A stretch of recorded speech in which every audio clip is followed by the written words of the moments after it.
Et donc voilà, il y a eu cette rencontre-là. On s'est rencontrés, on en avait discuté à Avignon l'année dernière. Et puis à la rentrée, ça a un peu traîné et tout ça, parce que la vie. Et puis on s'est revus dans un café et j'ai dit oui. Voilà, c'est la première fois de ma vie que j'ai dit oui.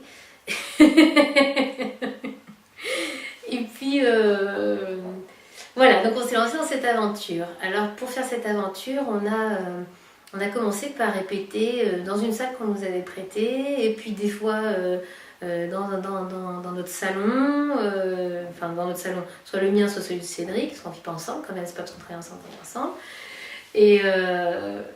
Et c'est pas plus mal, enfin des fois voilà, on est un peu comme des artisans, donc c'est bien aussi. Donc on a commencé à travailler sur des improvisations. Les premières n'ont pas été filmées, c'est bien dommage parce qu'il y avait plein de choses qui sortaient. Après on a pris le pli de les filmer parce que c'était très bien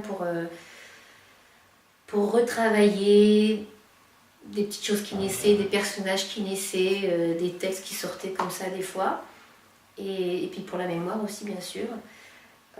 Voilà, ça permet aussi toujours, parce qu'on est encore en cours de travail, de construire petit à petit, de peaufiner, d'affiner l'univers de Jérôme.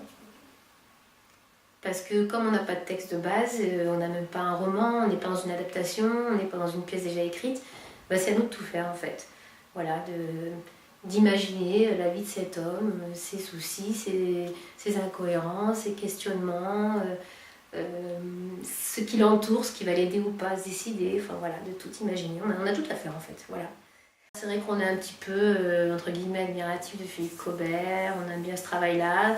Donc c'est ni un one-man show, ni un stand-up, ni, voilà, on va dire que c'est un spectacle de théâtre.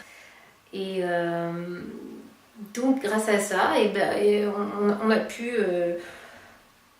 on a inventé ses amis, donc ses potes du meilleur bar, du bar de son petit quartier, le bar où il va toujours, voilà, qui sont assez croquignolets, ils sont assez typés chacun en fait, qui nous permettait justement de parler de plusieurs images des hommes.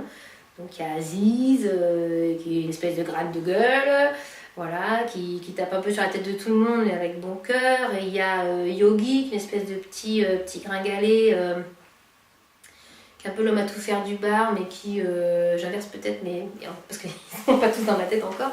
Il y a Yogi, donc, qui lui est un peu le service d'écoute, pas à domicile, mais à baricile de Jérôme. Parce que dès que Jérôme a des problèmes, il va parler. Comme Yogi ne répond jamais, de toute façon, il écoute. Il y a Polo, qui lui n'est pas dans le bar parce qu'il vit à Marseille avec sa femme Hermine. Ils ont 2 enfants, c'est un peu le couple modèle de référence de Jérôme. Donc, est-ce que ça va lui servir de modèle ou pas, on ne sait pas. Voilà, et puis après il y a les ex aussi, puisque Jérôme fait un peu le tour du monde de ses ex pour comprendre pourquoi il va avoir cet enfant avec cette femme-là, Sophia, qu'il a rencontrée il n'y a pas très longtemps. Hein. Il ne sait pas si c'est la compagne de sa vie ou pas, mais voilà, et puis au cours de comment dire, ça peut être soit des cheminements mentaux, soit des vrais cheminements, puisqu'il a un fidèle compagnon qui s'appelle Scooter 500, enfin on lui a pas encore donné de prénom, mais un scooter qui est comme un blanc destrier ou un noir destrier au choix, qui va l'aider à parcourir plein de lieux, à retourner voir sa mère, à faire un tour dans la campagne où il va être pris dans une sorte de sabbat onirique. Voilà. Je suis en train de me rendre compte que ça peut être compliqué à comprendre, mais voilà.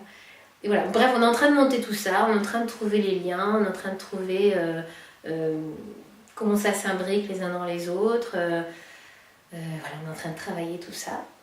Et on espère que d'ici, là nous sommes au mois de mai, et on espère que d'ici le mois de septembre, on aura, on va dire, une première grosse ébauche de ce spectacle.